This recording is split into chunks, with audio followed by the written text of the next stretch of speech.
ಕೇಂದ್ರ ಕೈಗಾರಿಕಾ ಭದ್ರತಾ ಪಡೆ ಸಿಐಎಸ್ಎಫ್ ಒಂದೇ ಮಾತರಂ ಕರಾವಳಿ ಸೈಕ್ಲೋಥಾನ್ 2026 ನಿನ್ನೆ ಮಂಗಳೂರು ತಲುಪಿದ್ದು ಸೈಕಲ್ ಸವಾರರನ್ನು ಆತ್ಮೀಯವಾಗಿ ಸ್ವಾಗತಿಸಲಾಯಿತು.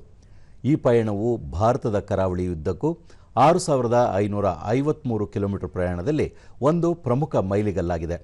50% ಮಹಿಳೆಯರು ಸೇರಿದಂತೆ 130 ಸೈಕಲ್ ಸವಾರರನ್ನು ಒಳಗೊಂಡ ಈ ಸೈಕ್ಲೋಥಾನ್ ಕಳೆದ ಜನವರಿ 28ರಂದು ದೆಹಲಿಯ ಮೇಜರ್ ಧ್ಯಾನ್ ಚಂದ್ ನ್ಯಾಷನಲ್ ಕ್ರೀಡಾಂಗಣದಿಂದ ಆರಂಭವಾಯಿತು. ಇದನ್ನು ಸುರಕ್ಷಿತ ಕರಾವಳಿ ಸಮೃದ್ಧ ಭಾರತ ಎಂಬ ಪರಿಕಲ್ಪನೆಯಡಿ ನಡೆಸಲಾಗುತ್ತಿದೆ ಮತ್ತು ಏಕತೆ ಹಾಗೂ ಸಾಮೂಹಿಕ ರಾಷ್ಟ್ರೀಯ ಸಂಕಲ್ಪದ ಸಂಕೇತವಾಗಿ ಒಂದೇ ಮಾತರಂನ ದೇಶಭಕ್ತಿಯ ಮನೋಭಾವವನ್ನು ಇದು ಮುಂದಕ್ಕೆ ಕೊಂಡೊಯ್ಯುತ್ತದೆ. ಸೈಕ್ಲೋಥಾನ್ ಆಗಮನದ ವೇಳೆ ವಿದ್ಯಾರ್ಥಿಗಳು, ಎನ್ಸಿಸಿ ಕೆಡೆಟ್ಗಳು, ಯುವ ಗುಂಪುಗಳು, ಮೀನುಗಾರರು ಮತ್ತು ಮಹಿಳಾ ಸ್ವಸಹಾಯ ಗುಂಪುಗಳ ಸದಸ್ಯರು ಸಕ್ರಿಯವಾಗಿ ಭಾಗವಹಿಸಿದ್ದರು. ಇದು ಕರಾವಳಿ ಸಮುದಾಯಗಳಲ್ಲಿ ಈ ಉಪಕ್ರಮದ ಉತ್ಸಾಹವನ್ನು ಪ್ರತಿಬಿಂಬಿಸುತ್ತದೆ.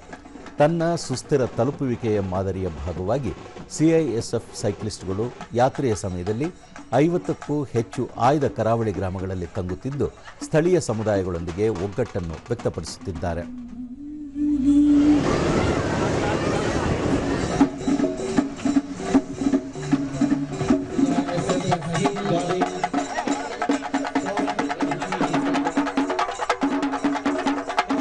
National duties and responsibilities. They also seek to create awareness among the youth about employment opportunities.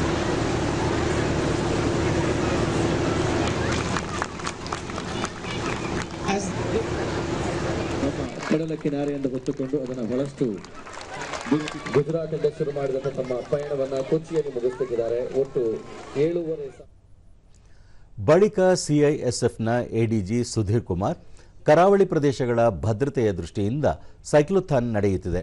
ಇದರಲ್ಲಿ ಯುವ ಸಮುದಾಯಗಳು ಭಾಗವಹಿಸುತ್ತಿದ್ದು ದೇಶದ ಪ್ರಮುಖ ಕರಾವಳಿ ಪ್ರದೇಶಗಳ ಮೂಲಕ ಸೈಕ್ಲೋಥಾನ್ ಸಂಚರಿಸಲಿದೆ. ಆ ಮೂಲಕ ಸಮುದ್ರದ ಗಡಿ ಭದ್ರತೆ ಕುರಿತು ಜಾಗೃತಿ ಮೂಡಿಸಲಿದ್ದು ಫೆಬ್ರವರಿ 22ರಂದು ಕೇರಳದ ಕೊಚ್ಚಿಯಲ್ಲಿ ಸೈಕ್ಲೋಥಾನ್ ಸಮಾಪನಗೊಳ್ಳಲಿದೆ ಎಂದರು.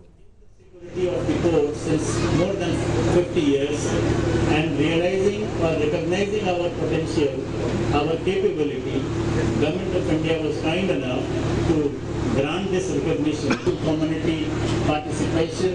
We have the coastal community consciousness towards the security requirement.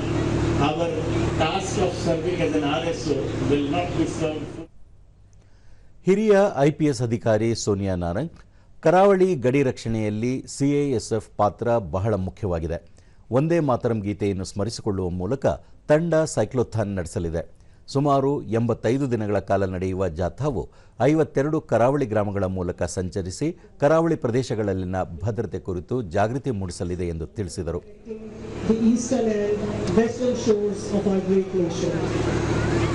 Both the teams will converge at grand finale at Kochi in Kerala on 22nd of February.